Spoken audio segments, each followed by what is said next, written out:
ചേലക്കരയിൽ 1 രൂപയ്ക്ക് ബെഡ്ഷീറ്റ് 500 പേർക്ക്. വസ്ത്രങ്ങളിൽ വിലക്കുറവിന്റെ വിപ്ലവം തീർത്തുകൊണ്ട് മുന്നേറിക്കൊണ്ടിരിക്കുന്ന വസ്ത്രമഹാത്ഭുതത്തിന്റെ ഉദ്ഘാടനത്തോടനുബന്ധിച്ച് ഉദ്ഘാടന ദിവസമായ ജനുവരി 2-ാം തീയതി വ്യാഴാഴ്ച മുതൽ ജനുവരി 4 ശനിയാഴ്ച വരെ ഔട്ട്ലെറ്റിൽ നിന്നും ഓരോ ദിവസവും പർച്ചേസ് നടത്തുന്ന 500 ഉപഭോക്താക്കൾക്ക് Vasthramahathbhutham, Chelakkara Pazhayannur road, Meppadam, Chelakkara. Mullurkara ASM-NSS UP സ്കൂളിലെ 1993-96 ബാച്ചിലെ പൂർവ്വ വിദ്യാർത്ഥി കൂട്ടായ്മയായ തിരികെ സ്കൂളിലേക്ക് ഫ്രിഡ്ജ് നൽകി. പ്രധാനാധ്യാപിക ശ്രീജ ശങ്കർ ഫ്രിഡ്ജ് ഏറ്റുവാങ്ങി. ഉപജില്ലാ വിദ്യാഭ്യാസ ഓഫീസർ ഷീജ കുനിയിലിന്റെ സാന്നിധ്യത്തിൽ നടന്ന ചടങ്ങിൽ PTA പ്രസിഡന്റ് PC മണികണ്ഠൻ അധ്യക്ഷത വഹിച്ചു.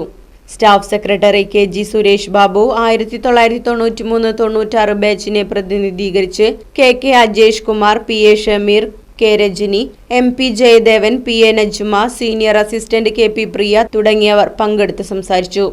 സ്കൂളിലെ പൂർവ്വ വിദ്യാർത്ഥികൾ അവരെ 93-96 ബാച്ച് ഈ സ്കൂളിലേക്ക് മാതൃകാപരമായ ഒരു പ്രവർത്തനമാണ് കാഴ്ചവെക്കുന്നത്. ആദ്യമായിട്ടാണ് OSAയുടെ അല്ലെങ്കിൽ പൂർവ്വ വിദ്യാർത്ഥികളുടെ ഭാഗത്ത് ഈ സ്കൂളിലേക്ക് ഇങ്ങനൊരു കാര്യം എത്തുന്നത് തന്നെ. അപ്പോൾ അവരിവിടുത്തെ കുട്ടികളുടെ സൗകര്യാർത്ഥം ഒരു ഫ്രിഡ്ജ് ഈ സ്കൂളിലേക്ക് ഇന്ന് സ്പോൺസർ ചെയ്തിട്ടുണ്ട്. അപ്പോൾ അത് ഇവിടെ കൈമാറുകയാണ്. Right vision news, Mullurkara.